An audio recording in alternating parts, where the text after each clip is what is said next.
Hectic is good. Okay, we are live, and Zillow's calling me. It's okay, someone on my team will grab it. Okay, I'm gonna just turn on comments. If you are in the forums page, just make sure that you are connected and ask your questions through the comments. We do have some people here in the actual class, so I'll do my best to address everybody, but you guys are here, so you get, first right of of questions for being here. So real quickly, before we jump in, I'm just curious, have you made any cold calls or any expireds or for sale by owners in the past? Okay. What about you, Conrad? Okay. So audience here at the class, no experience making cold calls or door knocking. The lead source of expireds, canceled, for sale by owners, and we call it circle prospecting. I have done door knocking. I haven't done cold calls. Okay, awesome. So much of this also applies for door knocking. So we'll go ahead and, I didn't bring my clicker, but I think if I just click over here, go left there. We'll be able to jump into the slides. So Conrad knows me real quickly. My name's Christy Jenks, and this is my family. I always share a picture of my family because I like to dispel myths of you can't have a family and have a great career, right? Yeah. So my husband, Merrill, is also a full-time agent.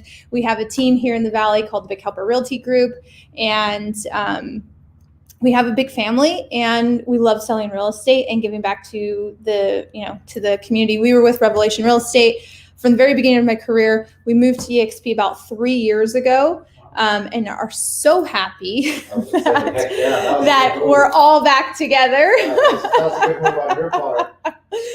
So super, super fun. But I always just like to share that, part of what we do is helping agents here.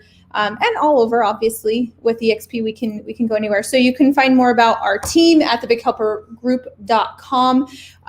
We try really hard to get a lot of great content out there. We're always available. And that's kind of why I teach these classes, is that one of the things I realized when I first became an agent was, it's funny because there was a group that I went through Marty's class. So if you've taken, the licensing classes with Marty Baum, I went through his classes, and there was kind of these group of people that we all kind of graduated together and got into real estate. And it was maybe 2 weeks. I want to say it was a week, but I don't want to it was definitely less than a month. I want to say it was a week, maybe 2. I had my first contract, being licensed. And I just went right off the bat. And so that first year, it was over 30 homes, and it was just kind of boom, boom, boom, boom, boom. It was right away. And I remember connecting with another agent that kind of went through the process with me, and we went in there and hadn't sold a home, very frustrated, discouraged, and just, kind of roaming in circles. And I went back and I told my husband, I'm like, what do you think the difference was? How come? And the thing that really came through in my mind is I immediately joined a team. Yeah. I was not by myself, right? I had my husband. He made me be his ISA, by the way. I was the ISA. So I made all the calls and set all the appointments. I've done every position on the team so that I know what I'm doing, and can coach to that. But that really drove home. And that's why I love EXP. It's why I love Revelation, is we're not by ourselves. We have some tremendous support. But I would like to mention that, of course, joining the team was the difference, but also the difference was you. Well, yeah, I did work. Joining a team doesn't solve everything. You do have to put in your own energy and effort. Absolutely. Yeah. So that's a little bit about me. The scripts that I'm going to share and the slides from today are available at bighelpertraining.com. It will ask for your name and your email address. We'll share the resources with you. And that really, what it does is it kind of, just in full transparency, it connects me to you. And then you'll probably get an email from me once a month with a tip or trick. Like 2 of my past videos that I highly recommend that you guys go back and watch. One is on how to work with Zillow. And that doesn't mean buying Zillow leads, but how all the Zillow hacks you need to know as an agent. And the other one is my top 5 Gmail or email hacks. Those are 2 videos. So those are examples of things that I share with the real estate community. I am a coach for Tom Ferry International. Nice. So I coach for Tom Ferry. I sell real estate. I have a husband. I have a family. And now I teach at the forum for fun. So that's kind of the long introduction. But ultimately what it comes down to is I love this job. Like, I don't even consider it a job. Like, it's December 29th, not even sure what the 30th, see? And while most people, and Connor and Joe or Joseph? Whatever, Joseph is fine. Joseph, no, there's nobody here, guys. Nobody's working. These guys are here, sharpening the saw so that they can hit 2021 and create new lead pillars, because that's ultimately what this class is about, is creating new lead pillars, which you and I talked about in business planning. So let's talk about, when I say dialing for dollars, this is a prospecting class. And what it means is we're going to be looking at a couple different lead sources. We're going to be talking about for sale by owner lead source. We're going to be talking about expired and canceled listings. We're going to be talking about what's known as circle prospecting. And circle prospecting just basically means just listed, just sold, open house, and I didn't put it on here, it's in a different slide, I've got a buyer calls, right? Like calling into a neighborhood. All of this can also be done via door knocking. Now, I say this kind of funny, hopefully we don't offend people. This is the Wild West. This is not California. This is not New York. And I say that because I coach agents in California and New York. My clients in New York, they are not allowed to door knock. They're not allowed to call expireds for sale by owners. They're not allowed to call, door knock, open house, nothing. So here in Arizona, I don't want to hear any excuses, because we are able to safely, right? We have the opportunity. Be safe, people. Don't be stupid. Don't ruin it for everybody, right? Be safe, be smart. We have that opportunity here. There are other states that are extremely shut down. California still can't do open houses. I imagine that they will not be able to do open houses for another 5-6 months. Yeah, I mean, it's going to be crazy. So this can be done via door knocking, but I would just say, people, be smart, right? Be smart, wear your mask. Why? I don't care if you want to or not, because that's going to make other people feel comfortable, and you don't want to be, ridiculed on social media for door knocking and deemed as unsafe and spreading COVID and things like that. So that's kind of my disclaimer, is be safe. My clients that are doing this door knocking, one of the things that they're doing is they're knocking and then they're backing all the way back, right? And they're doing some different things. So do you be comfortable doing you, but do know that, as things calm down, all of this can be done in person. It doesn't all have to be over the phone. But that's something that we have found this year that is different than other years, is that, well, just talking about my clients in California and New York, those 2 states specifically. Pennsylvania also shut down dramatically for, oh my gosh, it was like 8 or 9 weeks. But they are able to show homes and things like that. But New York and California still, if you were an agent in California and your number 1 lead source was open houses, COVID hit, and now you've completely lost that. And you've always said, oh, I hate the phone. I'm not, right? Like, I don't like to do that, blah, blah, blah. Well, if you didn't change your strategy, this year was interesting for you. And I will say that many of the agents that I have coached this year have had banner years, record years, all over the country. So it was one of these years where you either stepped up, changed your strategy, kind of got a little grittier, or your business kind of started to go away. Yeah, you took the year off. And I've seen both. So, that's kind of where we're at. But so let's talk about why. Why are we even here talking about this? When they turn the heater on? The reason is, guys, it's listings. So pop quiz for anybody here. I'm going to pull up my phone. Pop quiz how many active listings are there in our MLS today? 6,000. Feels like 8. Very, very good. 6,226. I don't count UCB because they're not really for sale. So Joseph said 6,600. My count is there are 6,226 active listings because I don't count pending UCB because they're not really available, in my opinion. There are 10,639 pending. In the past 30 days, 9,756 closed, which gives us a month's supply of inventory, drum roll, 0.64. Nice. So why are we here? Why are you watching this class? Why are you in this class? Because we don't have any listings. It's absolutely insane. Okay, when I became a realtor, there were over 30,000 active listings every day. It was like, you know, oh, you want to see this home in 2 weeks? No problem, right? It's like if you don't see this home the next 20 minutes. She would see it in 2 hours. Yeah. So with 6,000, by the way, keep an eye on this.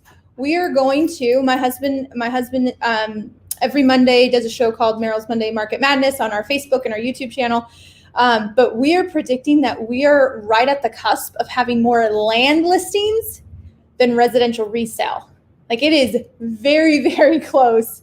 And it's kind of crazy. It's exciting. Like I've got a big smile on my face. It's exciting. But if you're a buyer's agent, it is frustrating. It is hard. No joke. We submitted an offer. They had 55 offers on a home over $400,000. We're not talking about, you know, the far and few in between under 300. We're talking, you know, higher price point. So it's crazy, guys. So why are we doing this? It's because listings, right? Listings matter. And if you control the listings, you control the market. So a couple of reasons about why you want listings. One, they're just easier to work, guys. It's a different mindset than a buyer. You know, what I love about working with buyers is they're so appreciative of everything that you do. You could legitimately you could bring 10 offers, appraisal removed, inspection removed. And at the end of the day, that seller might not give you a glowing, because sellers get beat up in the process, right? They just, through inspections and appraisals and everything, they get a little bit beat up. And so it's hard to have that same experience. So it's a different mindset with working with a seller, but I will tell you, it's so much easier. And in 2021, do you think this problem is going to get better or worse?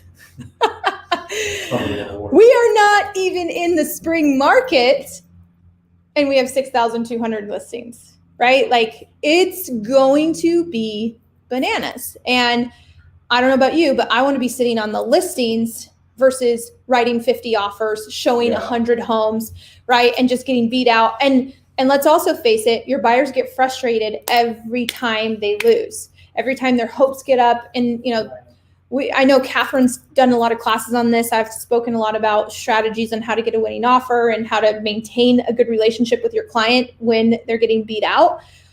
So that's why.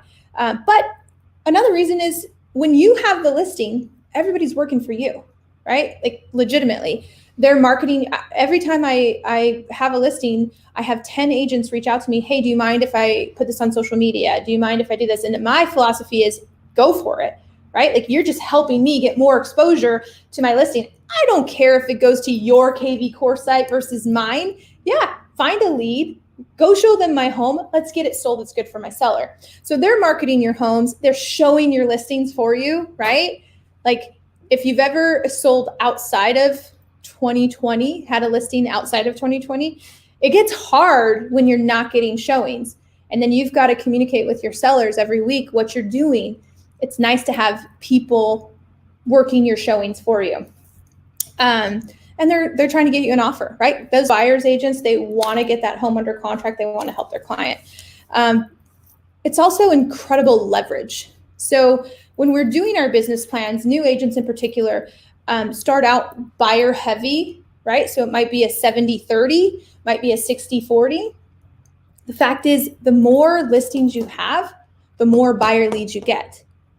And historically, I've always experienced the best buyer leads are the ones on our own listings, right? It's really easy to talk to somebody. Maybe that home isn't the home for them. In fact, it rarely happens that the home they call on or the first home you show them is the one that they buy, right? You usually have to show them a couple different ones and fine tune it. So the best buyer leads come off of your own listings. That means more sign calls. That means more direct traffic from Zillow and other ways to generate, leads from your listings, social media. But it also gives you more seller leads because, again, your sign's in the yard. Everybody around you seeing that. And I know in real estate school, I know if you've ever been prospected by Mike Ferry organization or the Tom Ferry organization, they always say, one listing goes up, a couple weeks later, 3 or 4 more go up. It's absolutely true. Like it's weird. And every time I see a sign go up in my neighborhood, I'm like, I need to get out and go door knock right now because I know 2 or 3 more are going to come up. It happens. And so you'll get more seller leads, right? Leads are expensive, by the way. The best leads are through referral, but that can't be your only lead pillar. You've got to have a different way, other ways to get leads. Gives you more open house opportunities. But then the biggest one is it takes way more time to work with buyers than it does to work with sellers, right? And personally, I can have unlimited sellers and still have a really balanced schedule. Take on too many buyers, you just lost all your nights and weekends, right? It's just insane. And I can go to Mexico and still sell a listing, right? It's hard to sell a home to a buyer when you're out of state or not in the office, right? So that's why listings, and for you guys who are newer agents, I would say just lean in. And the best thing that you could do, and I love that you knew that this morning, like you win the on-time award if there was one. He was on time, but he also study the stats every single day. Every single day, no. And then if you work in a micro market, right? So if you live in Santan and you really want to work Santan, I went in there the other day, there was like 5 homes under 300,000. And I'm like, this is Santan freaking Valley. What the heck happened? You know what I mean? It's just insane. You've got to know the stats, because when you meet with a seller, it doesn't matter if you're a newer agent. If you can say, here's what I know. The average days on market is less than 1 day. We're receiving multiple offers. List to sales price ratio is over 100%, right? Like, the stats, that's huge. That's going to build confidence. And then you say, I'm also with the largest brokerage, in the East Valley and blah, blah, blah, blah, blah, and all the other things, and part of this team. And, that's going to help you out. But start by knowing the stats. So let's start with for sale by owners. Any idea? How do you guys feel about for sale by owners? What have you heard? Where does your mind instantly go? I'm working with one right now, actually, to try to do it. Okay, so you're working with one right now. Have you ever heard anything negative about for sale by owners? I was just about to say there's typically a negative connotation or just a grumpy type vibe from FSBOs. Yeah, so grumpy, I hate agents, I don't want to work with them, I don't want to list, right? And I think that there's also this, even the agents that only work for sale by owners and expireds, they too will tell you, making that first phone call is the hardest. Once you're 5 phone calls in, it's easy. One of my dear friends, I won't mention his name, but he works for a title company, and he calls for sale by owners to get leads for the agents that he wants to work with. And he's amazing. He's incredible. And he will even say, if I stop making calls for a week, going back the next week, all of that drunk monkey, all that negative self-talk, the limiting beliefs, it just creeps in. So that's one of the things that I'll say when working these lead sources, guys. Consistency is key, because a lot of it is in our mindset. So a couple of things that I just want to point out. A lot of times people will say, well, they went for sale by owner because they want to save on commission. A lot of times that's accurate, but where's my backpack? I got this in the mail. Can I not put this person's name? Okay, there we go. I'm just showing the bottom half. So list your home for $795. First of all, this is super irritating because we're cannibalizing our own industry. And so why do I need to go for sale by owner when I can hire a limited listing service company? That's what I'm up against right now. Yeah. Okay. So this is great. We'll talk through this. I love that you have a real-time objection for this. So, I'm getting things in the mail like that. We know there's Redfin. We know there's Open Door, OfferPad, Zillow, opening their own brokerage here this coming year. And so why do I need to go for sale by owner? It's not always about saving commission. Maybe they think, you know what, the market is so hot right now, this home's just going to sell itself. Now, I will be completely transparent. It's true. That's 100% true. Yes, the market is so hot that the home will probably sell itself. Yeah. And I will also say that you might be underpricing it because you're not getting the right exposure. Half of the people that I have under contract right now are not in Arizona, Oregon, Washington, and California, Chicago as well. Like the states that are moving here in droves, whether you like it or not, you can send me hate mail later. I don't care, but if they're moving here, I'm gonna sell them a home. Okay, it's gonna happen. They're moving here in droves, so yeah, the home might sell itself, and you could have had a better offer, a more secure offer, maybe even a cash offer if you had the right marketing. So just keep that in mind. Like even with these discount brokerages and things like that, the home might sell itself, but you also might be selling yourself short. You're gonna say something? Oh, okay. But another one is, let's say the home does sell itself, and let's say that you get an amazing price. Just putting a sign in the yard and putting it on Zillow, right, and maybe posting it on social media, you still don't know what you don't know, right? There's not a problem until there's a problem. Yeah. I did not take a screenshot of, I didn't take a screenshot of this, and I wish that I would have, but it was in a Facebook group that I was in. These people, so an agent friend of mine in Nevada, his like best friends, they sent him a message like, we're so sorry, we went with, and I'll just bleep brokerage, it was a discount brokerage, actually it was Homie. Okay. We went with Homie, and so sorry, we love you, please don't hate us. So basically, close friend had the listing, they went with Homie because they thought they could save so much money. A couple weeks later, they're posting on their social media, who knows a great real estate attorney? And then he gets a message and they say, if you'd still talk to us, right, this whole thing's crazy, we've got a real estate attorney, in the end, we might actually need your help. There's never a problem until there's a problem. And so when it comes to discount brokerages, my husband and I just went on a listing appointment against Homie. And here was the crazy part. I had just heard this horrific story from someone else. Actually, I've had 2 interactions with a brokerage, a discount brokerage, that were horrible, both as a buyer's agent and then also through friends of listings that had taken. The listing appointment we went on, they said, our neighbor just right next door just sold, and they gave Homie a glowing review. So I couldn't go in and say, there's never a problem until there's a problem, because they're like, well, they said it was amazing, right? They said it was amazing. But at the end of the day, these agents who are making $35,000, $40,000 a year, why are they agents for discount brokerages? Because it's easy. Can't hack it. Yeah. Right? What you and I are doing, what we're doing, is much more difficult. And it also means that I'm super invested in selling this home, right? Like I don't have a paycheck if I don't.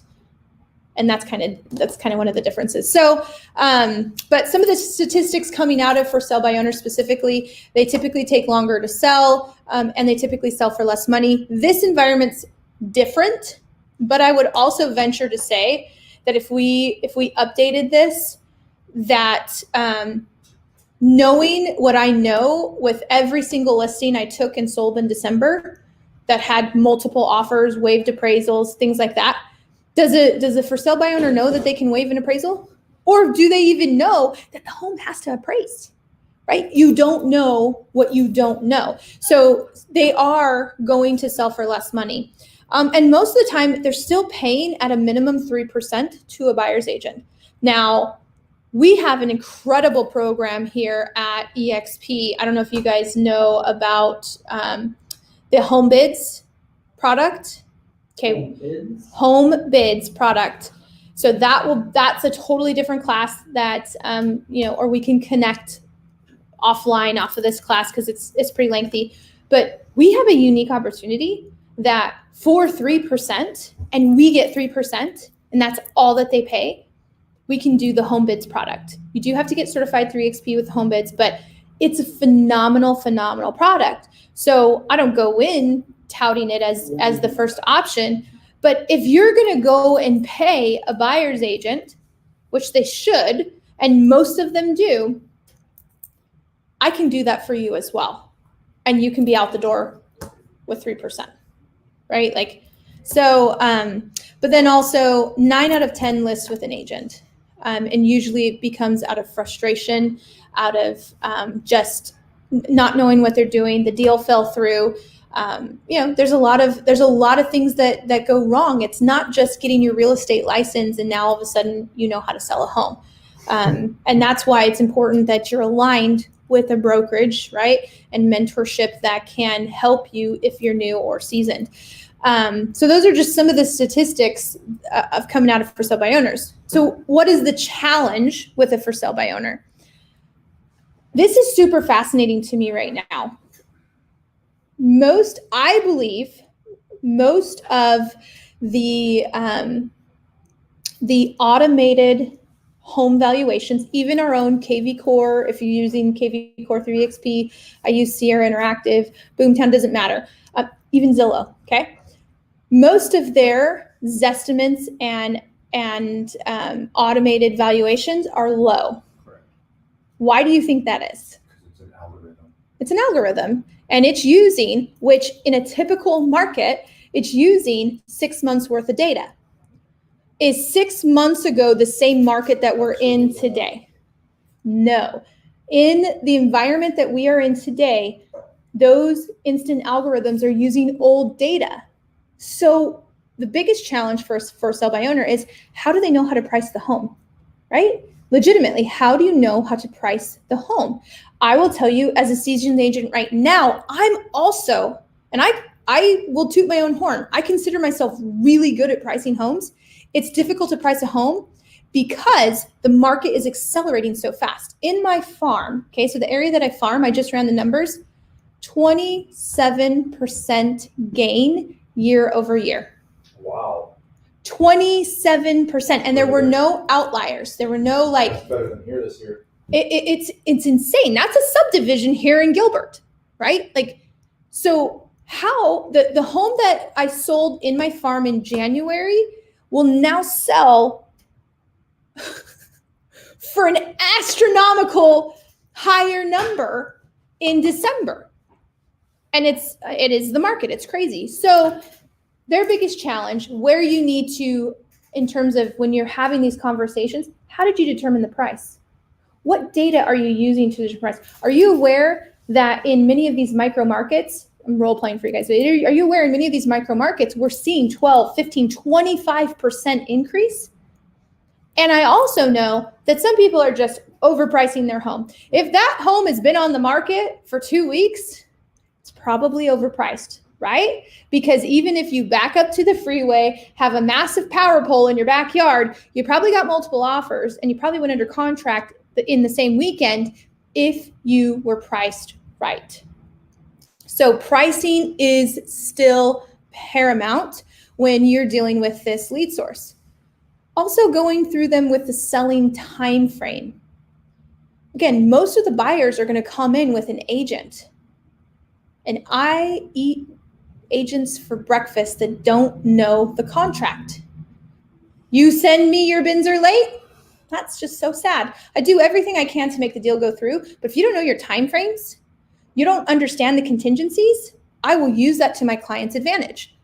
It's important to know the contract. So the selling time frame though, even when should I list my home?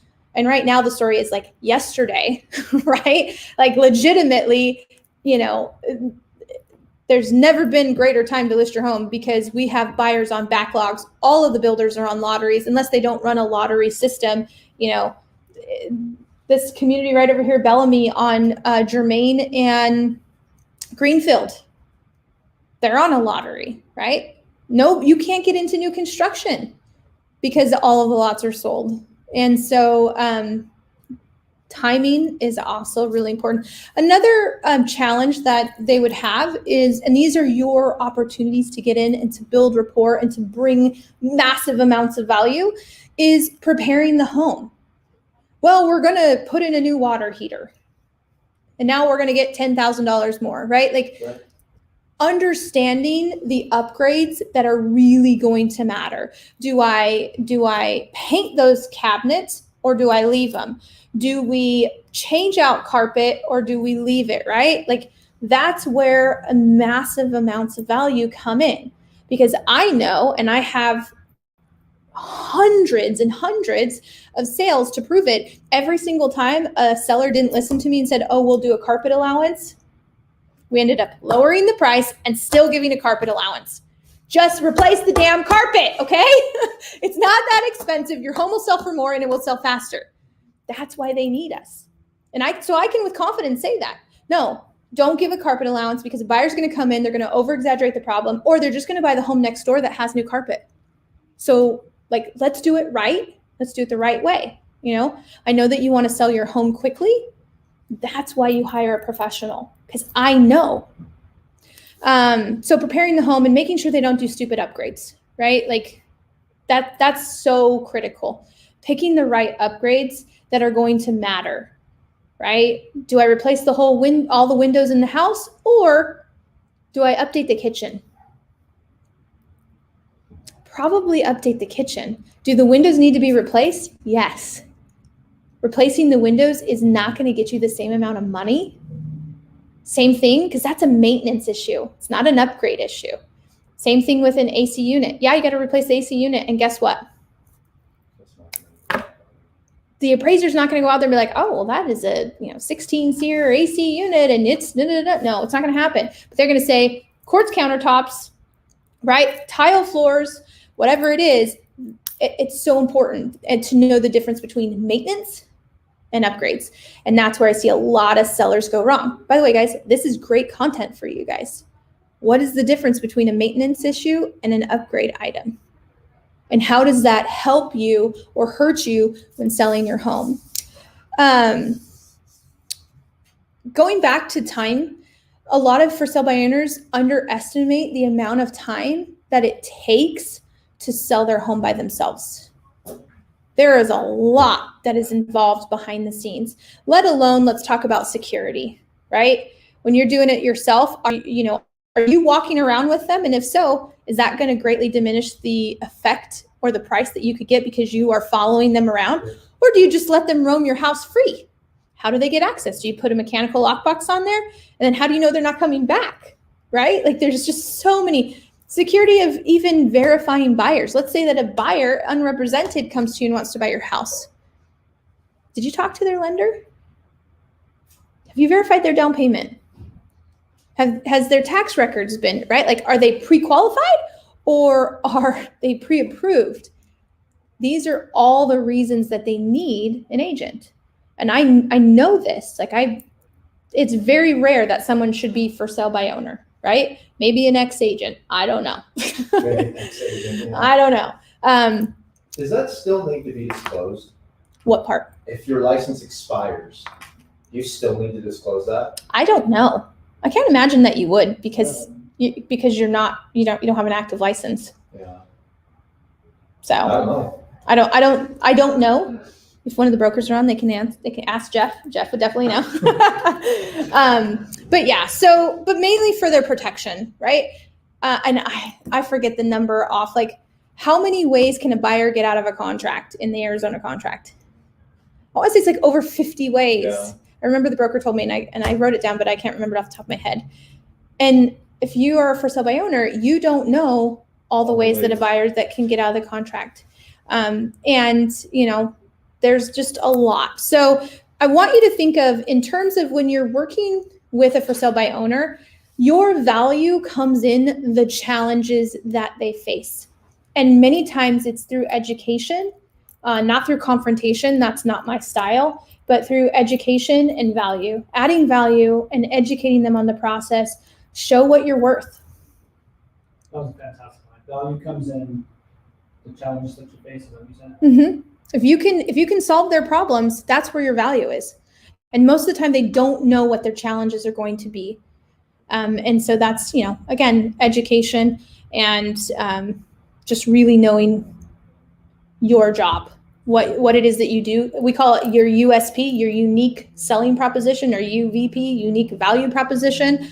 Either way, it's what you know to protect them, to make it easier, to save them time, to save them money, to make the process enjoyable. Because guess what? Selling a home does suck, right? It doesn't have to suck, though, if you have a really great agent. That's actually like one of my things. Like, selling your home doesn't have to suck. Hire the right person. Like, I'll take my team and we want to take the suck out of it because it's just not fun. It's very stressful. So let's talk about, how do we find for sale by owners? I will say if you see a for sale by owner sign, you just either snap a picture of it, stop and call, stop and door knock on there. So you will see them around. So if you see a sign, stop and call, right? Like, that's just rule number one. Next, you can use Zillow. So Zillow allows for sale by owners to list their home on Zillow. And there are two types. There's a for sale by owner, or there's what we call a Zillow Make Me Move. And a Make Me Move is kind of funny because it just basically, like, I could put my home up there and be like, $2 million. Yeah, I could get $2 million for my home. I'd totally sell it, right? So a Make Me Move is like, they're just kind of putting it out there. I'd be interested in selling my home if I could get X amount. So again, a lot of it comes down to education and, pre-qualifying the listing appointment or pre-qualifying the seller. Why do they need to move? What are they looking to do? What's their time frame? All of that. You can find some on Craigslist. You can find some on social media through Facebook groups and things like that, right? And then you can also subscribe to services like Mojo, Vulcan, RedX, and they will send you for sale by owner information. If you work with Magnus Title, like I work with Magnus Title, and I work with my title rep, and they will actually help give us information. I'll email you both the list that I got today since you guys are here. I had Magnus provide us a list with some Chandler data. So I do, I would say definitely reach out to your title rep and see if they can help you get some of this information, because they might have the data. So that's where you're going to go and you're going to find this information. And again, it comes back to, it's not a one and done. Like, you know what I mean? It's not a one and done. We'll talk about follow-up and how long you should follow up and what the follow-up process looks like as well. But let's talk about expireds and canceleds. They're different than for sale by owners. But if I was to draw this for you, I would say one thing you have to remember is the funnel or the sales cycle. So, the triangle or the reverse triangle. At the top of the funnel, you have leads that are basically in the awareness, right? Like, they see an ad and they're like, oh yeah, I'm curious. Oh, what's my home worth, right? So they're at the top of the funnel. And when they're at the top of the funnel, your dad definitely knows this. You're at the top of the funnel, you're like 12 months out, right? Because you're just in the awareness phase. The middle of the funnel is 6 to 12 months, and that's the consideration phase. So the middle and the top of the funnel is all research, data driven, just kind of awareness and consideration. Bottom of the funnel is decision. You are going to do this in less than 6 months. Guess where for sale by owners and expired and canceled listings fall in terms of the funnel? They're bottom of the funnel. They made the decision. They're not in the awareness and they're not in the consideration. They're in the decision part of the funnel. That's why it's such a critical lead source. Because think about it. You're doing stuff on social media. You're getting top of the funnel, middle of the funnel. You're doing open houses. That's middle of the funnel. You're doing door knocking, cold calling, top, middle of the funnel, maybe. These people have already made the decision to sell. They're bottom of the funnel. And now they just have to be paired with a person that's going to, help them get there. So same thing, myths and mindset about expired and canceled listings, right? Like they eat their young for dinner, right? They're scary, they're abusive, they're angry. And I will say that sometimes you will experience that. It is not everybody. It is not everybody. And I'm going to share with you guys some stories that are less than 3 months old of people that have never called expireds, calling expireds for the first time. So many, though, in the canceled and expired, well, let's talk about the difference. What's an expired listing? Yes, so their listing agreement expired. They might not, right now. yeah, they're not on the market. Sometimes these people don't even know that their home is no longer for sale because they had such a horrible agent, right? Or the agent didn't do their job and was afraid to tell them and it just expired. I have had a listing expire on me that was purely paperwork. That only happened once, right? I'm never we don't let listings expire. But most of the time these people don't know that their listing expired, right? Canceled is different because that means that either the agent canceled the listing or the client canceled the listing. And so this is also super important. Like my listing agreement, and we learned this from Chuck and Angela, we have an easy exit listing guarantee, right? You're not happy, you don't think I'm doing my job, just give me 14 days to take down all my marketing, I'll let you out, right? This isn't a bad cell phone contract. I'm gonna let you out of the listing. There are other listing agents that will not let you out of the agreement. And when that happens, the listing will expire, right? And then, they're going to be pissed because their agent didn't let them out, right? That does happen. But expired show up in the MLS at midnight. Canceled can happen anytime during the day, right? It's just, cancel the listing. Many of them still want to sell their home, right? That's one of the first questions out the gate that I ask. Do you still need to sell this home? Do you still want to sell this home, right? But they might be pissed, or they might just want a different agent or an experience because maybe their agent wasn't, doing what they should have been doing, wasn't completely transparent with them in the process. They might just be looking for something different. They might be disappointed with their agent, right? And I won't say that it's always the agent's fault because I have had a listing cancel that I can say I did everything that I should have. I was on top of it. They just weren't happy, right? So don't always think that it's a bad agent. It could be a bad client, which is why it's really important to make sure you're asking really good questions so that you can sift out the crazy. So let's just talk about some statistics and facts about canceled and expired listings. By the time that you reach them, a third of them will already have listed with another agent. Timeliness is so important when you're working with expireds and canceleds. A third of them are looking for something new, and they will relist. 37% will relist with the first or the second agent that they talk to. And 70% will relist at a lower price. In this market, you most likely won't have to get a price reduction. A lot of times so just to give you a little sneak peek into our expired process, a lot of times we don't have to relist at a lower price. It's just doing real marketing. It's legitimately just doing real marketing. To get a lower price. I'm working with an expired from my old boss. Okay. And he's got a $3.5 million home in Ahwatukee. There's nothing else around it that even comes close.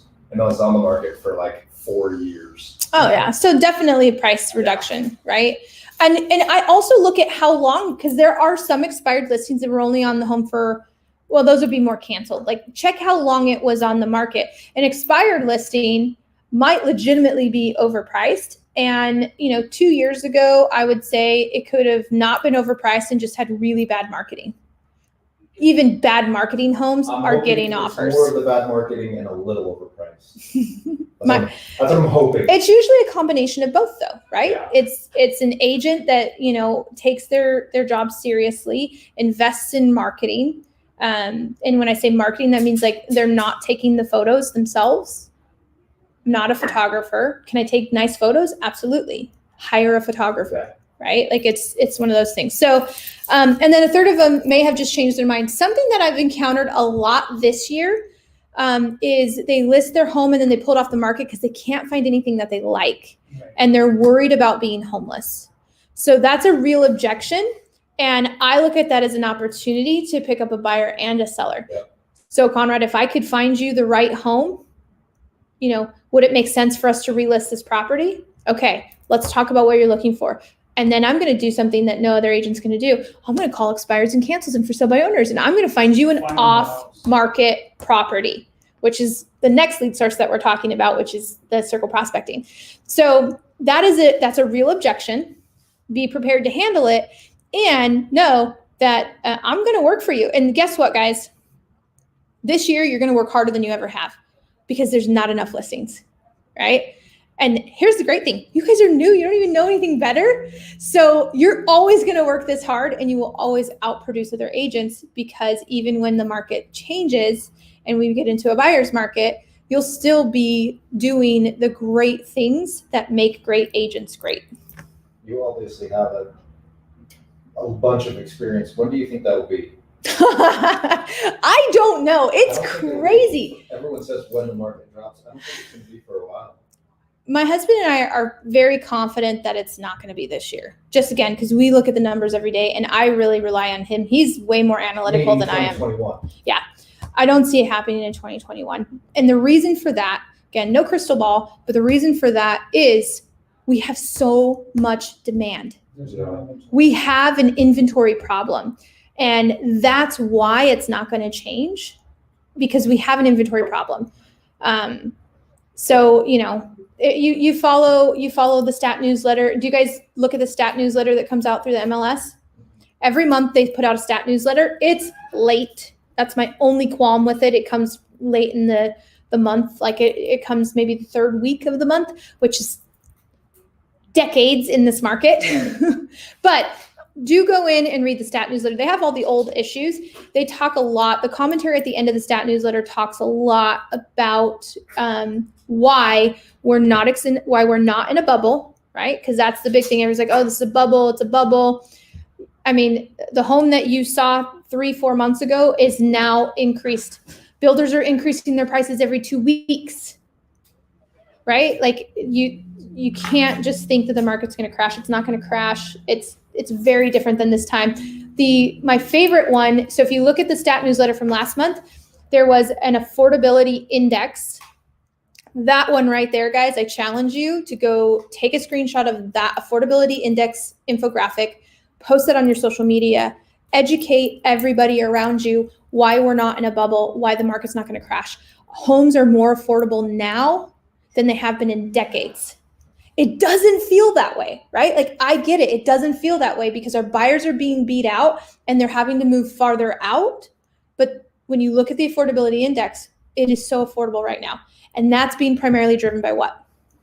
Low interest rate. Massively low interest rates. So if and when that goes back to normal, do you think that is what's going to kind of correct it? Not necessarily drop, but we will see a correction.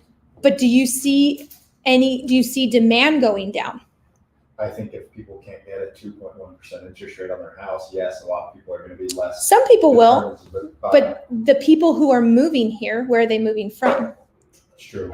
People where the property values are astronomically high.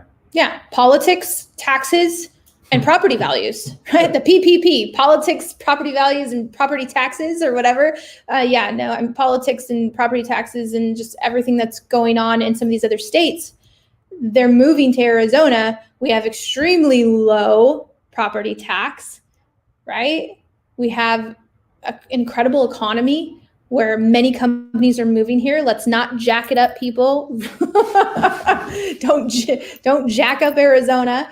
We have a lot of industry coming here. So we will see a correction. I still don't see a massive drop because we are so backlogged on inventory massively. And so yes, increased interest rates, that will affect it. But until the demand goes down, we're still in an inventory crisis. We're not even close to correcting. So that's where you got to, really follow the stats is we're not even close to correcting, right? So the market can't even balance until it gets to a correction. We're still to hell with the interest rates. the inventory's not there, if we still need a house, it's still gonna go. And renting has never gone down. If you look at the It's only gone up. infographics of the rental market, they've never gone down. So, yeah, it's, and I'm still buying properties, right? So that's why I say my husband and I, we're still buying properties because I believe, in what I'm telling my clients. Absolutely. Right. So, okay. So let's talk a little bit about how to find canceled and expired listings. So the MLS is actually the easiest place, and it's free. Like, that's what I want you to know. That's FREE. It's free. So one tip or trick that I would give you that works really well for me, I am not going to drive to Ahwatukee for an expired listing because I hate driving.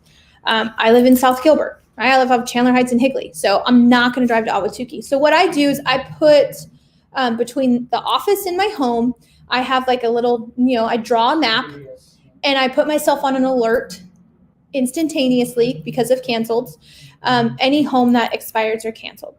Now, do I want to work other areas? Yes. So that's two different ones, right? I'll call anybody in the East Valley, but if I'm going to go drive there to their house, then that's got to be in my little realm, right? Of where I'm willing to go in a, 10-minute radius, because I hate driving. That's why I also like to work with sellers. So free is the MLS. That's going to be where you go to get everything for free.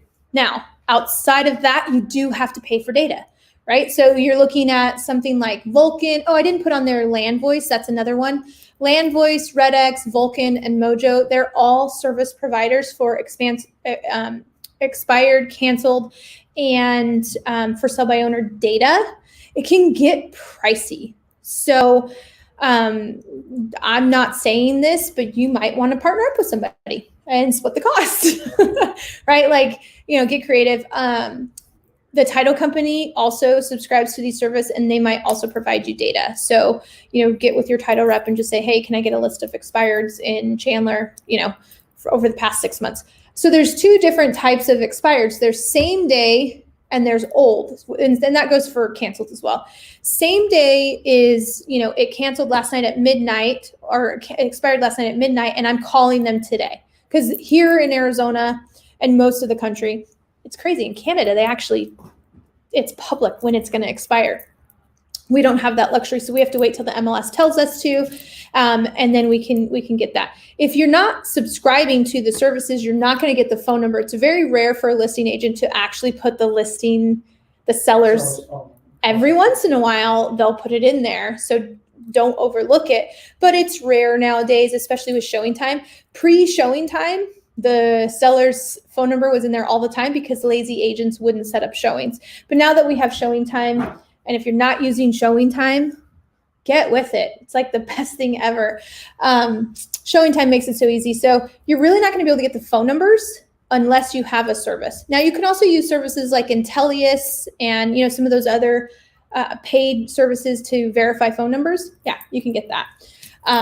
My biggest thing is you got to get a dialer. This is not work that you're going to do by hand dialing. None of this. Now, for sell by owners, yeah, you can hand dial because you're not going to get a list of for sell by owners. You can, but it's not going to be very long. So you can hand dial for sell by owners. Canceled, expireds, you just need a dialer. It makes it so simple. It can be a single line dialer. It could be a triple line dialer. What's nice about the dialer, my preferred dialer is Mojo. It's extremely easy to use and intuitive. It tracks everything. It gives me my data. I know how many calls I made, how many connections, how many voicemails I left. It scrubs it. So I can just say, if it's on a do not call list, don't call, right? So I'm protected by using the do not call list and things like that.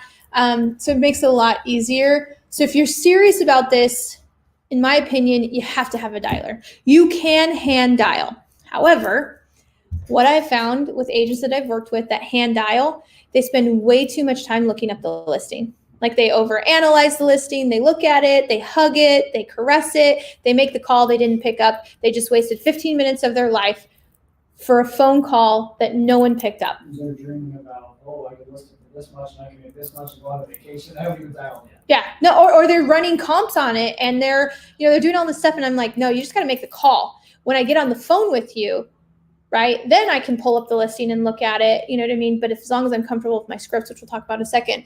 So just make the call. Like that's super important. Okay, let's talk about circle prospecting. So circle prospecting, as I mentioned, just listed, just sold. I have a buyer, right, calling into a neighborhood. My client wants to be in Ashland Ranch, and I'm going to call all of Ashland Ranch because I do have a legitimate buyer and there's nothing for sale. Or even open houses. That's one of my favorite ones to do is open house. Hey, we're having an open house. You might see a couple extra cars in the, in the road. We're going to have directional signs. By the way, do you know anybody looking to move in the neighborhood? You know what I mean? Or, this home's going to sell for this much. Are you curious how that'll affect your home's value? They're super easy calls. Right. A lot of people don't like to do it because of the mindset. They say, oh, I don't want to bother people. I don't like it when I get cold called. I don't either, to be quite frank. I don't. But I also know that, I want to feed my family, right? So if you don't have business and you're not going on, if you don't have appointments,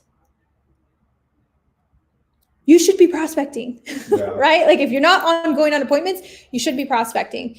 And this is one of the easiest ways. You won't be bothering people if you know your value. This is where that mindset comes in. I know the market stats. Like I can with confidence talk about the market from both a seller standpoint and a buyer standpoint. And so I have extreme value. When they say, oh, I'm just waiting for the market to crash, I'll be like, you know what? I hear that a lot. And I'm really glad that you mentioned that. Where did you get that information? I'm going to start asking. It's just a conversation. I don't bother people because I know the market and I have confidence that I'll exempt you two because you're here. I know that if they don't work with me, the likelihood that they're going to work with a bad agent is pretty dang high because the vast majority of the agents in our MLS never sell over 50% don't sell a single home.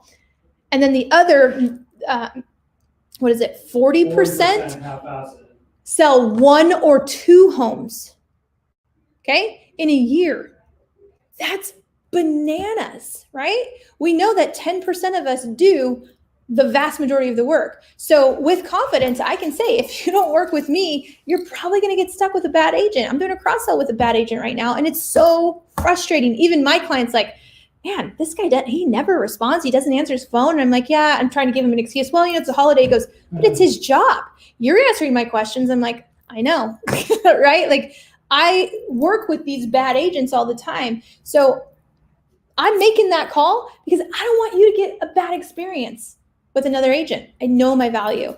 That comes up here. That's all up here. Knowing my value and knowing the market so I can, with confidence, even as a new agent, the fact that you're here investing in yourself, investing in your knowledge, that means that you are more serious about this than another agent who has a part-time job and sells real estate and sells 1 or 2 homes a year and doesn't know the contract. Scary. So there's a saying that I've used, I don't know if I mentioned to you last time, that competence breeds confidence. Absolutely. Yeah, competence breeds confidence. Yeah. Remember we talked about do those market analysis. I told them every week do a CMA, have someone else validate it for you so that you can absolutely, the more confident you are in being able to comp homes, the more your confidence will go up and you'll intelligently speak of the market. Spend time every day studying the market, especially the neighborhoods that you want to really dominate. You should know the statistics, how many homes sell, what's the average days on market, what's the overall, year over year growth, what's the turnover rate, right? Like how many homes sell in that neighborhood a year? And is it going up? Is it going down? If it's an older neighborhood, get to know all of the people that you need to know that are going to help them with cabinets and countertops and flooring and because we do have several neighborhoods around here where half of the homes are original and half the homes have completely been remodeled. Right, yeah. So if I'm a seller and I'm thinking of selling my home, I need a strategic consultant because I don't want to buy a $5,000 water heater and think that's going to get me priced with the home that's been completely gutted and remodeled. You know what I mean? Like there's a lot there. So knowing the market, here's the other thing that you need to know about circle prospecting. It's not a one and done. You're building a list. So let's say that I just listed a home in Santan Heights. Okay. I'm going to call part of my process is calling the neighborhood in Santan Isn't that Heights. out of your driving range? No, because I live in Southeast Gilbert. Oh. I'm like right on the cusp of, Santan Heights is pretty far. but it's a listing. It's a listing, so the, yeah. It's a listing. I like buyers in Gilbert. We took a listing in, what's the name of that? It's so far. It'll come to me, but it's like past Buckeye. I'll take a listing, because again, work with listings. Yeah. It's totally different experience. Okay, so just took a listing in Santan Heights. So I'm gonna call everybody in that neighborhood 3 times. Just listed, under contract, just closed. Okay, so they're gonna get 3 calls, the entire neighborhood. It's not a one and done. You're gonna call multiple times, but then once I call the whole neighborhood 3 times, I'm not done then, because the likelihood that I'm gonna take another listing in Santan Heights, what do you think? Absolutely, right? Like I know that I'm going to either sell, right? I'm going to be the buyer's agent, or I'm going to be the listing agent on another home in Santan Heights. That will happen again. I have now built a clean list. So let's say my list starts out with 500 people. A huge percentage of those people are never going to pick up. The people that do pick up, over half of them are going to be like, I don't live here, F off, right? Like you're going to get some of that. And those are the people that opt out. Some people are going to be like, oh, no, we're not, no, thank you. Or we're just renting here. Okay. Oh, perfect. But now I've got a good address and a good phone number. That's a solid prospect. I'm going to keep that person. So the next time, so again, I go through that list 3 times. At the end of that, I've got a pretty clean list. I've got a group of people that never picked up that have been called 3 times. I've already gotten rid of all the bad phone numbers, everybody that doesn't live in that neighborhood. And then I've got a solid group of people that do live in that neighborhood, and I have their phone number and I have their address.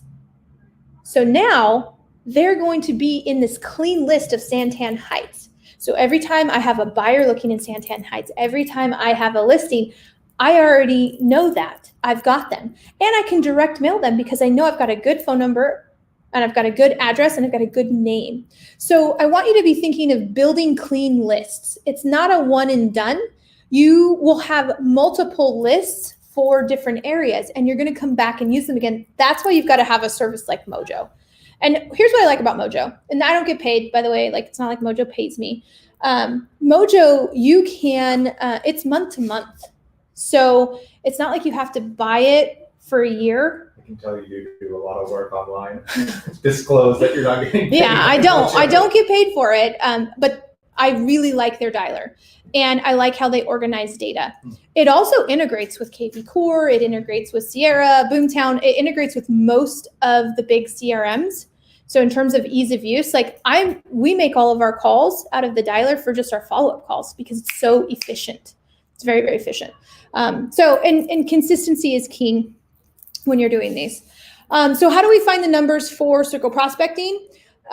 So same thing, you're going to use something like Cole Realty Resource. Cole Realty Resource is probably the #1 place to get clean lists, and 50%, right? Like it's not 100% accurate, but guess what, guys? This is a numbers game, right? This is a complete numbers game over time. You can also, ask your title company. Just say, hey, can you run me a list of Santan Heights? They'll give it to you. You upload it to Mojo, take out the do not contacts, and you go from there. So if you're gonna buy Cole Realty also has email addresses, and some of them are accurate and some of them are not accurate. So you just kind of don't count on it being accurate. And if it is, it's a pleasant surprise. Right. Yeah. So the biggest thing though is you really need to have a process. So like part of our process right now is we get the expired data, we're putting it in our CRM, and we're putting them on a drip campaign for text messages and video messages. So if you expire in my realm of where I want to work, then it gets, and I use automation. So it automatically goes into to my CRM. We apply the tag launches the video series that they're going to get, launches the text message series. If there's an email that we got from Cole Realty or from anything else, it's going to launch the email. All I have to do is then make the call, right? Like that's pretty dang slick. And for a certain select expireds, because I don't do this for everybody, we go door knock and we have an expired package that we leave at the door. Your home just expired. Now what? And it's all about what we do to how we specialize in listing homes that were, or selling homes that were previously listed and did not sell, right? That's why you want to work with me. I know how to do this. I've done it a lot. And so I have a process. Like, this isn't just willy-nilly. Right. I wake up, oh yeah, I think I'm going to call some expireds today, right? Like you've got to have a process, because it's not a one and done. I can't stress that enough. Most of the agents that say, oh, expireds or for sale by owners don't work, it's because they tried it for maybe a week and then they gave up. Well, what I heard is, what, you as the agent don't work? What? Oh, I got that wrong?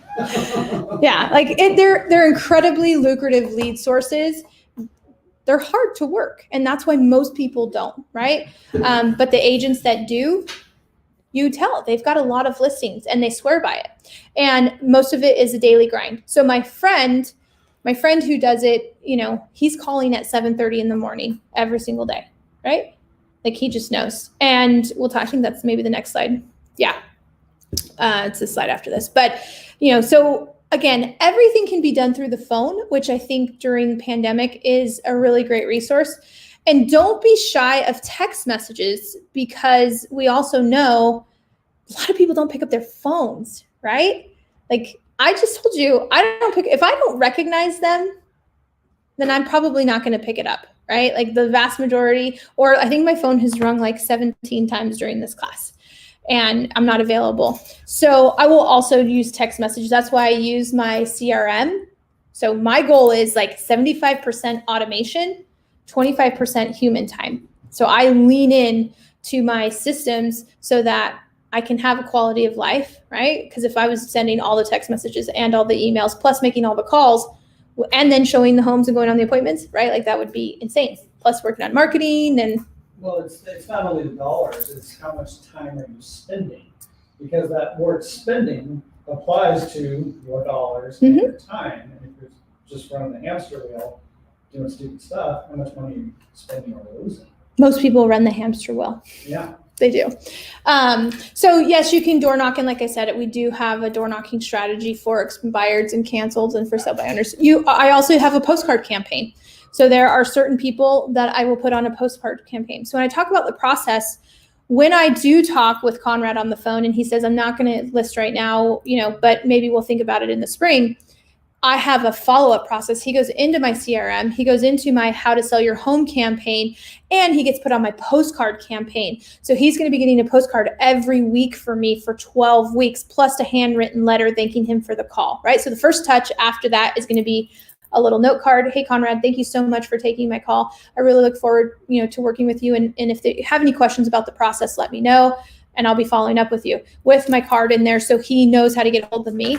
And then he's going to start getting my postcards. He's going to be getting my emails. He's going to get some videos from me on upgrades in your home, how to stage your home, like all the selling process. Everything happens through automation. All the videos are mostly pre-recorded. We do some non-pre-recorded, or some so most of them are evergreen content that we can push out through the CRM. And some of it's going to be, hey, Conrad, it's Christy. Just wanted to reach out and let you know that your neighbor's home on the corner just sold for X amount of price per square foot. That's really great news for you. Looks like, your home value is going up. I look forward to connecting with you soon. Boom, send it out. I rely a lot on video text message, video email. When I'm delivering, I'll even record my screen when I'm doing comps. So when I run comps and I send them to people, I record my screen. I take them through how I ran the comps, how I came up with the data, show them everything, send them the video plus the hard copy of the comp. Like, lean into technology, guys. How long have you been in here? I think 7 years. I think it's 7. I think so. It's not less than 7, but I don't know if it's more than 7.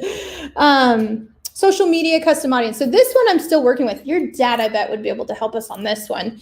So you can take these lists that we get from Cole Realty and from RedX and Land Voice and all these different companies, and you can create custom audiences around them.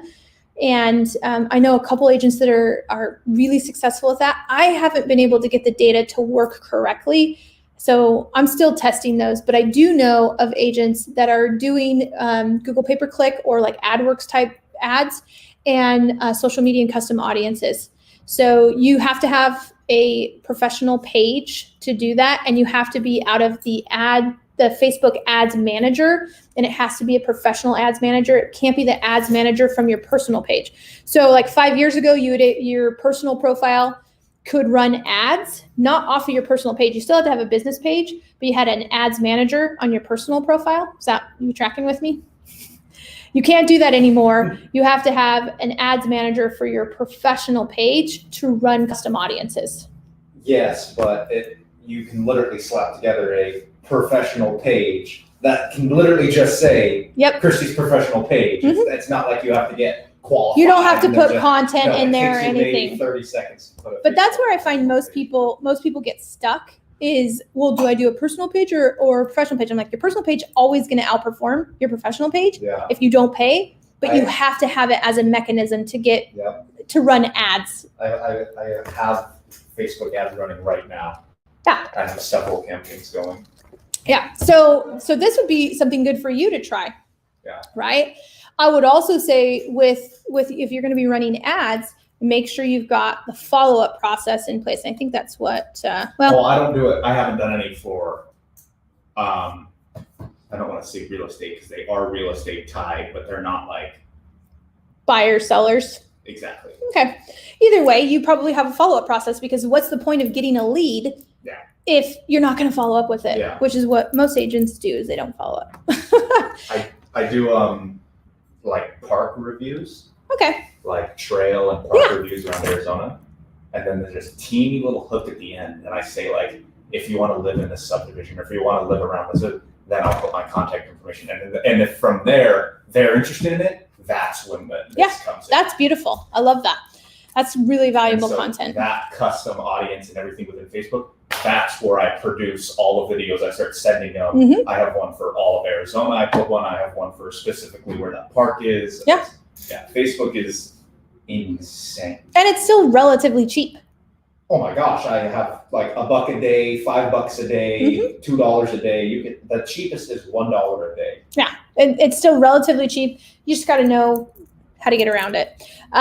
Okay, so that's the next question that I get all the time is, hey, Christy, when should I call or when should I door knock? The easiest answer is just do it, like legitimately. But let's talk about new expireds. If you're calling new expireds, like same day, you need to do it early. The dialer will not let you call before 8. So if you're going to call before 8, you need to hand dial, but be cognizant, right? Like, don't be calling at 6 a.m. Yeah. 7:30. I know some of my best coaching clients and friends that work these campaigns, they start at 7:15, 7:30. That's still pretty early, and you can still piss people off. But by 8 o'clock, they have been called. So same day expired, you need to call early because they at some point just shut off their phone because they get so frustrated. Right. But I love working old expireds for that reason. You can call an old expired anytime, right? Think about this. The longer they're expired, the less people they have calling them. So agents just kind of drop off. So you're going to want to try different days of the week. You guys, Friday and Saturday are going to, in years past, we've had 200-300 expireds on January 1st and January 2nd.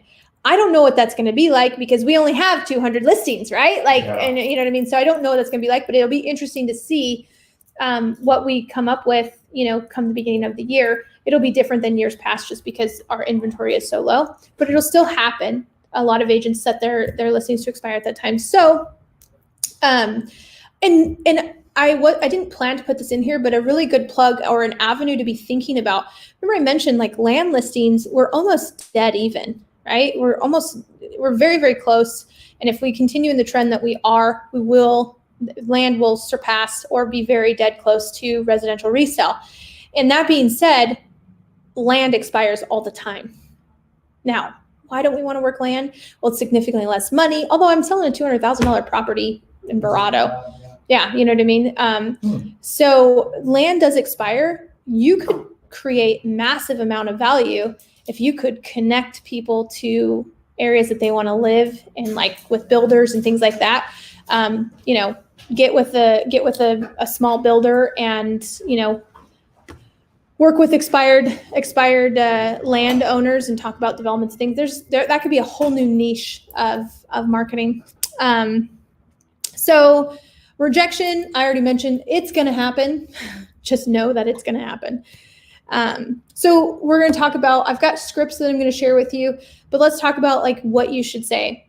And I'll wait for Joseph to get back. Well, maybe we'll see. So I said that I would share a couple real-time stories with you. I coach a client here in the Southeast Valley, and she's a newer agent, and she calls expireds, and she made over $300,000 in 2020, primarily through expireds. Like, that's just bananas. And she's young. She's in her early 20s. Didn't have experience, just had the tenacity and the grit to do that.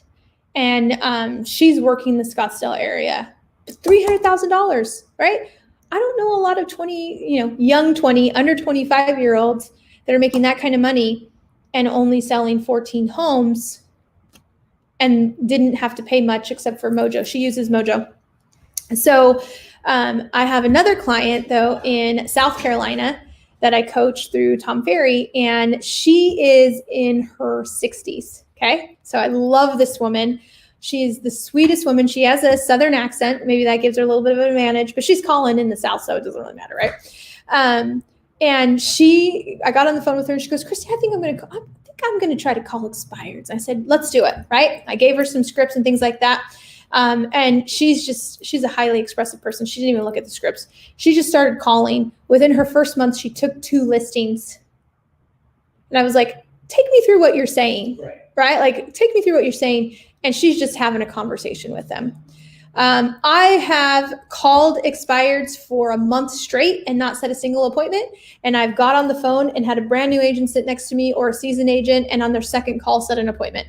So when I say that it's a numbers game, it's absolutely a numbers game. And I've been on both sides of the numbers.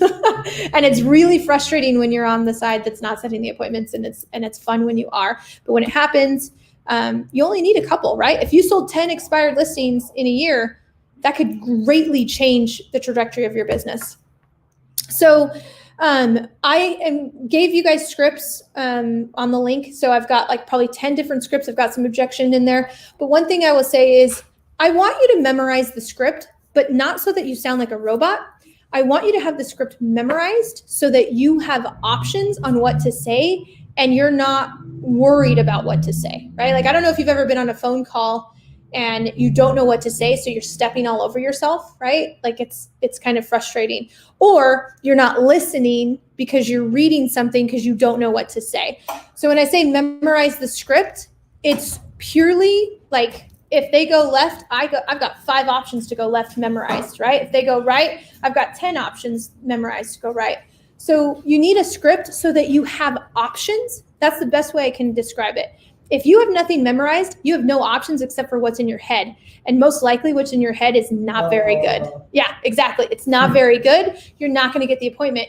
If you have scripts memorized, then you have options, right? You've got hooks, you've got options, and you can listen. That's so important, guys. What? You want to be able to listen to what they're saying, because most likely if they are frustrated, they're going to feel like their agent didn't listen to them. Yeah, didn't listen to them. And then you've got to have a role play partner. My team, we role play 5 days a week. And, most of my coaching clients, they have 2 or 3 role play partners. And there's a reason for that. When you practice, you get better, right? Think of it this way. You guys have the opportunity to make the same amount of money as a professional athlete. Legitimately. How often is a professional athlete, how many hours do they spend training?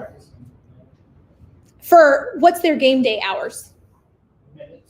Minutes. But how many hours do they spend practicing? Okay, so now take a real estate agent who spends no time practicing, right? Like, guys, we can't, my friend Kyle Whistle, he's the one that I heard this analogy from, and it rings so true. we don't get the luxury of making professional athlete wages by not practicing. They put the work in to perform, right? And that's our listing appointment, right? To perform for minutes in a game. So you have to have a role play partner or multiple role play partners. But more importantly, guys, you got to have an accountability partner, because I will tell you that there are going to be days that you don't want to make calls, but you will do more for other people than you will for yourself. Yeah.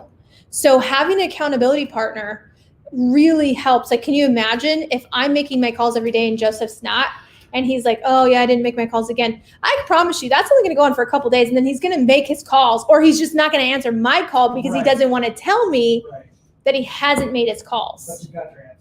Exactly. So having an accountability partner, and really knowing, like, are you the carrot or the stick? Like, what for accountability purposes, what moves you, the carrot or the stick, right? So the carrot is, hey, Conrad, I've got this carrot. I've got this reward. Make your calls, and I'm luring him, right?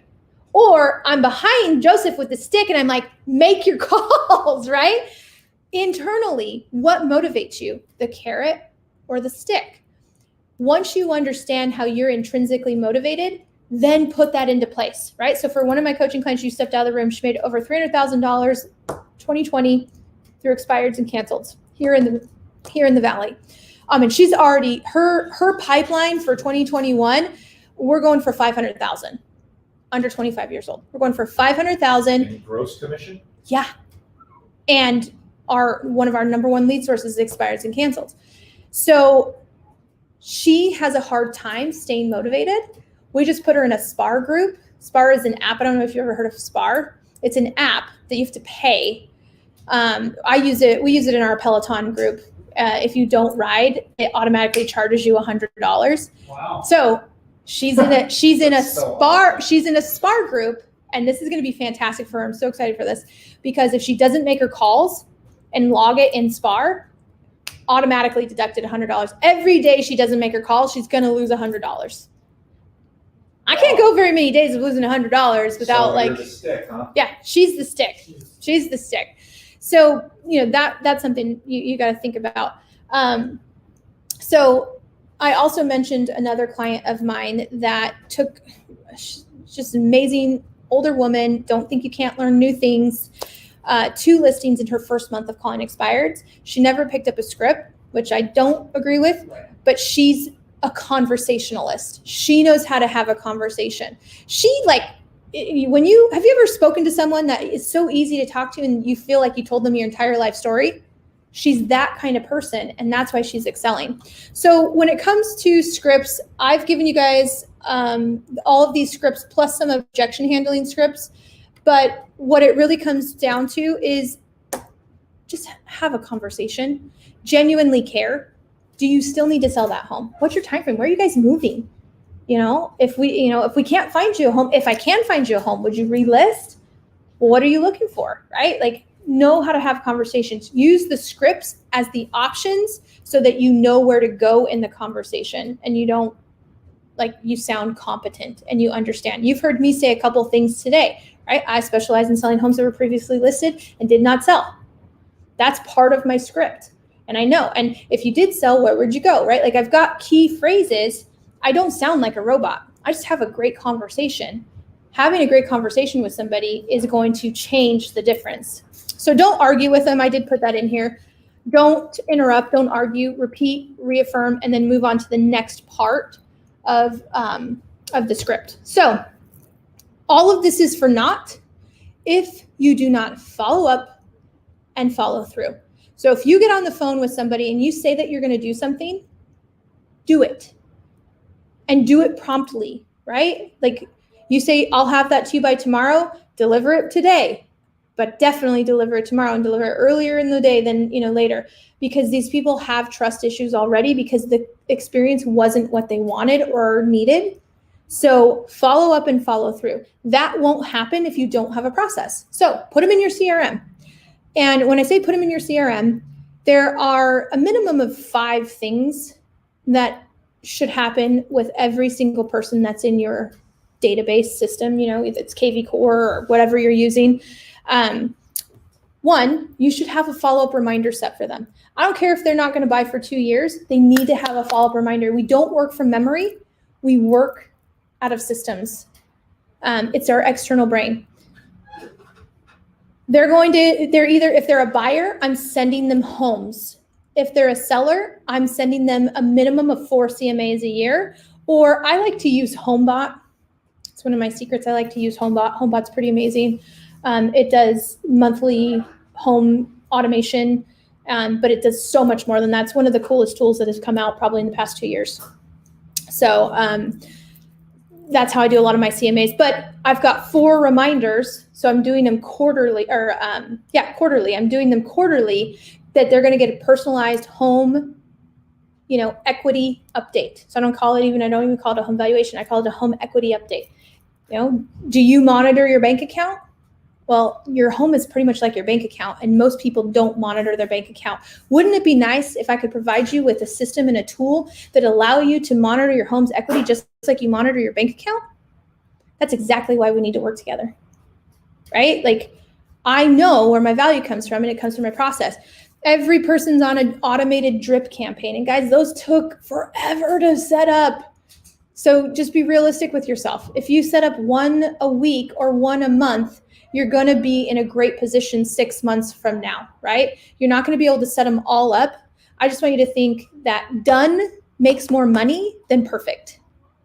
Get the first iteration out the door on these drip campaigns, then go back and tweak them and make them better. I think we're probably on like our 20th iteration of our expired campaign, right? Like the market changes, the message needs to change. So, but done makes more money than perfect, so get them out. Then keeping all of your notes in a central location. It all needs to be cloud-based so that you can work from Revelation or where the forum, you can work from home, you could work from Mexico. It doesn't matter where you're at. You can access all of your content, and it's cloud-based. And more importantly, if someone needs to step in for you, because let's say you are on vacation and your assistant needs to go in and read that, well, they know that you've sent 12 expired postcards and they're on the 14th postcard and they need to send out, it's just important. So part of as I mentioned, part of my process is I do write handwritten notes. I do send videos, and I always have a follow-up reminder set in my CRM, and I will send emails through my database or through my CRM. Remember, over time, less agents will be calling. You want to stand out. Everything that you do, let's not be in the sea of sameness, right? That's, I love your hat. That's part of you, right? That's part of you, and make sure that message is coming through. I like to work with people who like me and want to work with me. That's why we put out content, right? Most of what we talked about is a lot of great content that you guys could be sharing. So here's my playbook. 1, you've got to get in the right mindset and prepare. Okay, mindset is crucial with this, because your drunk monkey is going to be like, it's kind of like working out. If you just don't get it done, you're like, oh, I don't want to work out today. I've got so much to do, same thing. Make the calls, do it, prepare, have scripts so that you have options on what to say and don't sound like an idiot. Role play, role play, role play. Have multiple role play partners, accountability partners. And this goes not just for this, you should have an accountability partner around appointment setting.